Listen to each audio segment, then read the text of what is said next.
Clip number 520۔ اس clip میں انشاءاللہ آپ قرآن پاک کی سورہ ہود کی آیت نمبر 27 سے لے کر 29 تک کی تلاوت، ترجمہ اور تفسیر قرآن صراط الجنان سماعت فرمائیں گے۔ بسم اللہ الرحمن الرحیم۔ ترجمہ، اللہ کے نام سے شروع جو نہایت مہربان رحمت والا ہے۔ فقال الملأ الذين كفروا من قومه ما نراك إلا بشرا مثلنا وما نراك اتبعك إلا الذين هم أراذلنا وما نراك اتبعك إلا الذين هم أراذلنا بادي الرأي وما نرى لكم علينا من فضل بل نظنكم كاذبين۔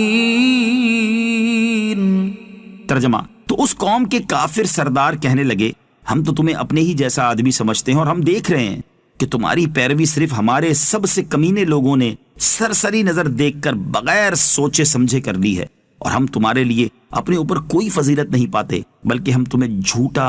خیال کرتے ہیں۔ فقال الملأ الذين كفروا من قومه، تو اس کی قوم کے کافر سردار کہنے لگے، جب حضرت نوح علیہ السلام نے اپنی قوم کو اللہ تعالیٰ کی عبادت کی دعوت دی تو انہوں نے 3 شبہات وارد کر کے حضرت نوح علیہ السلام کے نبوت میں طعن کیا۔ نمبر 1، حضرت نوح علیہ السلام ہماری طرح بشر ہیں۔ اس گمراہی میں بہت سی امتیں مبتلا ہو کر اسلام سے محروم رہیں، قرآن پاک میں جا بجا ان کے تذکرے ہیں۔ اس امت میں بھی بہت سے بد نصیب نبیوں کے سردار صلی اللہ تعالی علیہ وسلم کو بے ادبی سے بشر کہتے ہیں اور ہم سری کا فاسد خیال رکھتے ہیں، اللہ تعالیٰ انہیں گمراہی سے بچائے۔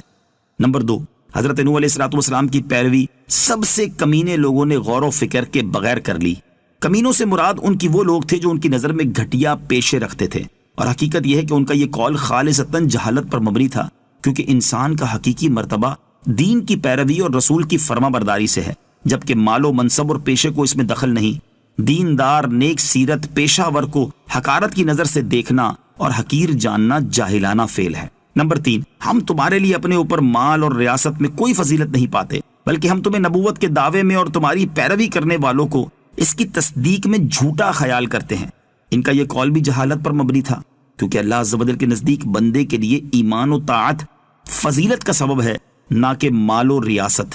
نوٹ، ان شبہات کا تفصیلی جواب آیت نمبر 31 میں مذکور ہے۔ حیرت کی بات یہ ہے کہ یہی سابقہ جاہلیت ہمارے زمانے میں بھی پائی جاتی ہے کہ گمراہ یا فاسق لوگ عموماً مالدار ہوتے ہیں جبکہ دیندار لوگ غریب، اور پھر یہی فاسق اور گمراہ لوگ غریبوں کا مذاق اڑاتے ہیں۔ قال يا قوم أرأيتم إن كنت على بينة من ربي وآتاني رحمة من عنده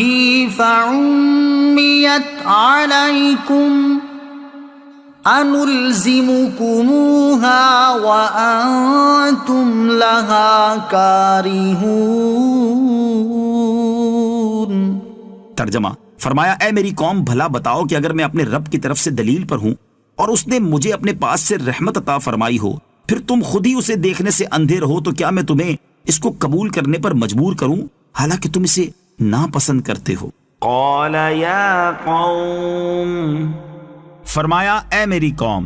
جب حضرت نوح علیہ السلام کی قوم نے حضرت نوح علیہ السلام کو جھٹلایا تو آپ نے اپنی قوم سے فرمایا اے میری قوم، مجھے بتاؤ کہ اگر میں اپنے رب عز و جل کی طرف سے واضح دلیل پر ہوں، یعنی حق پر ہوں، اور مجھے اپنی حقانیت کا قطعی یقین ہو اور اپنی حقانیت کے دلائل بھی میرے پاس موجود ہوں، نیز اللہ نے مجھے اپنے پاس سے نبوت عطا کی ہو جبکہ یہی حقیقت تم پر پوشیدہ ہو، تو کیا میں تمہیں اپنی نبوت قبول کرنے اور اس پر ایمان لانے پر مجبور کروں حالانکہ تم اسے ناپسند کرتے ہو اور اس کا انکار کرتے ہو؟ میں تمہیں قبول کروانے کی قدرت نہیں رکھتا، بلکہ مجھے تو صرف اس بات کی طاقت ہے کہ میں اللہ تعالیٰ کا پیغام تم تک پہنچا دوں۔ وَيَا قَوْمِ لَا أَسْأَلُكُمْ عَلَيْهِ مَالًا إِنْ أَجْرِيَ إِلَّا عَلَى اللَّهِ وَمَا أنا بطارد الذين آمنوا إنهم ملاقو ربهم ولكني أراكم قوما تجهلون۔ ترجمہ، اور اے قوم، میں تم سے اس پر کوئی مال نہیں مانگتا، میرا اجر تو اللہ ہی پر ہے، اور میں مسلمانوں کو دور نہیں کروں گا، بے شک یہ اپنے رب سے ملنے والے ہیں، لیکن میں تم لوگوں کو بالکل جاہل قوم سمجھتا ہوں۔ وَيَا قَوْمِ، اور اے قوم۔ امام فخر الدین رازی رحمۃ اللہ تعالی علیہ اس آیت کی تفسیر میں فرماتے ہیں، گویا کہ حضرت نوح علیہ السلام نے اپنی قوم سے فرمایا، تم میرے ظاہری حالات کی طرف دیکھتے ہو کہ میں مال و دولت نہیں رکھتا، جس کی وجہ سے تمہارا یہ گمان ہے کہ میں نے اللہ تعالیٰ کا پیغام پہنچانے کا یہ کام اس لیے شروع کیا ہے تاکہ اس پر تم سے مال و دولت حاصل کروں۔ تمہارا یہ گمان غلط ہے، میں رسالت کی تبلیغ پر تم سے کوئی اجرت طلب نہیں کرتا، میرا اجر تو اللہ رب العالمین عز و جل کے ذمہ کرم پر ہے، لہٰذا تم اس فاسد گمان کی وجہ سے اپنے آپ کو اخروی سعادتوں کے حصول سے محروم نہ کرو۔ وَمَا أَنَا بِطَارِدِ الَّذِينَ آمَنُوا، اور میں مسلمانوں کو دور نہیں کروں گا۔ حضرت نوح علیہ السلام کی قوم کے لوگ آپ سے کہتے تھے کہ اے نوح، گھٹیا لوگوں کو اپنی مجلس سے نکال دیجئے تاکہ ہمیں آپ کی مجلس میں بیٹھنے سے شرم نہ آئے۔ ان کی اس بات کے جواب میں حضرت نوح علیہ السلام نے فرمایا کہ میں تمہاری وجہ سے مسلمانوں کو اپنے آپ سے دور نہیں کروں گا، کیونکہ ان کی شان تو یہ ہے کہ یہ اپنے رب عز و جل سے ملنے والے ہیں اور اس کے قرب سے سرفراز ہوں گے، تو میں انہیں کیسے نکال دوں؟ ہاں، اس کے برعکس میں تم لوگوں کو بالکل جاہل سمجھتا ہوں، کیونکہ تم ایمانداروں کو گھٹیا کہتے ہو اور ان کی قدر نہیں کرتے اور نہیں جانتے کہ وہ تم سے بہتر ہیں۔ مالداروں کو قریب کرنا اور غریبوں کو دور کرنا درست نہیں۔ اس سے پیر صاحبان، علماء و خطباء کو بھی درس حاصل کرنا چاہیے کہ مالداروں کو اپنے قرب میں جگہ دینا، ان کی فرمائش پر فوراً ان کے گھر حاضر ہو جانا، جبکہ غریبوں کو خود سے کچھ فاصلے پر رکھنا اور ان کی بار بار کی فریادوں کے باوجود بھی ان پر شفقت نہ کرنا درست نہیں، اور نہ ہی ان حضرات کے شایان شان ہے۔ نیز مالداروں کے لیے بھی اس آیت میں عبرت ہے کہ دیندار غریبوں کو حقیر سمجھنا کفار کا طریقہ ہے، جیسے غریب علماء کرام، طلباء دین، مبلغین وغیرہ کو مالدار سیٹھ صاحبان 2 کوڑی کی عزت دینے کو تیار نہیں ہوتے، چندہ بھی دینا ہو تو 10 چکر لگوا کر دیں گے اور ماتھے پر تیوری چڑھا کر دیں گے اور دینے کے بعد انہیں اپنا نوکر سمجھیں۔